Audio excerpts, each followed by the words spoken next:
Welcome back to the Lock Around the Clock for Week 6. Yes, Week 6 already. This season is just flying by. We're past the first quarter already, 2 weeks into the second quarter of the season, and we are steamrolling. We are doing very well here against the spread, ATS as they say.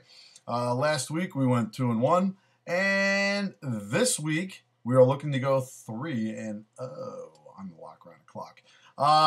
First lock, 1 o'clock lock around the clock is going to be in the Philadelphia-Washington Redskins game. Now, Philly is in Washington again. If you remember the last time they were there, they hung about 59 points on the Redskins. It was a blowout of biblical proportions. I think they were up like 35 at nothing at the half.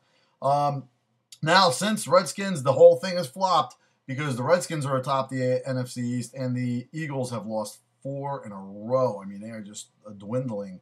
But in this game, look for the Eagles to get a little bit of bounce back in a step because this is where Mike Vick had his career game last year.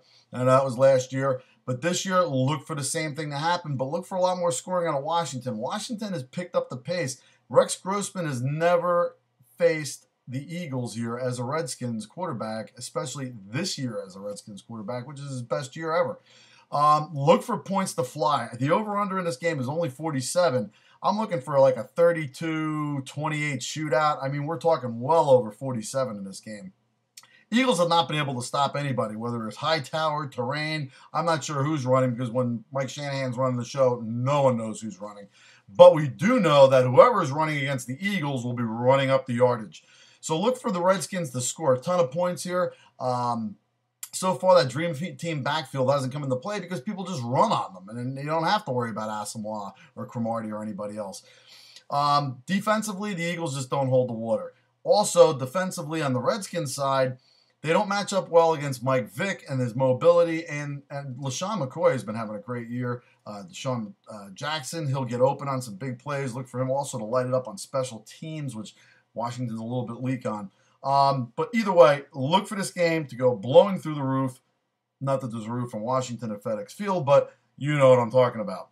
So for the first 1 o'clock lock, we're looking for the over 47 Eagles-Redskins. 4 o'clock lock, my friends, we're looking at Baltimore Ravens at home, coming off a bye week in which they're 8-1 against the spread, playing the beat-up Houston Texans. Now, they're only laying 7.5, which sounds like a lot if Houston Texans had, I don't know, Andre Johnson, a healthy defense. They've lost Mario Williams probably for the year, which takes a big chunk out of their defense. Arian Foster has been dinged up with the hamstring back and forth. Look for him to have somewhat of a solid game, but I'll tell you this right now, Baltimore is coming off a bye. They are very tough against the run. Flacco has been playing well this year. He has not been making mistakes. They get downfield awfully quick. Their special teams are awesome. Ed Reed is awesome. Look for the Baltimore Ravens to take it to the Houston Texans like the Raiders did last week. Beat them up again physically. Take the Ravens minus the 7.5. I'm looking at possibly even a 27-10 blowout in this game. I know Arian Foster's been playing well since the hamstring injury, but not that good. Baltimore is very tough against the run. Take Baltimore. That's my 4 o'clock lock. On to the 8 o'clock lock. We got an interesting matchup between the Chicago Bears and the Minnesota Vikings. Minnesota's been getting a lot of flack lately, basically because of McNabb. McNabb's looked out of shape. He's looked horrible. Although they did have a great game last week against Arizona, Arizona's not really that good of a team. So let's not pop the Vikings at the top of the pedestal yet. Chicago is a pretty good team. They're a much better team when they play on their home field, and they're a much better team when they play together. Last couple weeks, they just seemed out of sync. Detroit, who's a hot team. I mean, they went into Detroit last week. Detroit just blew them out, basically. They couldn't handle the pass. They couldn't handle the run. Look for this game here to be an over. We're looking at 41.5, which is not a lot of points for these two teams to put up. This could easily be a 27-24 game. The Bears, rather, have not been able to stop.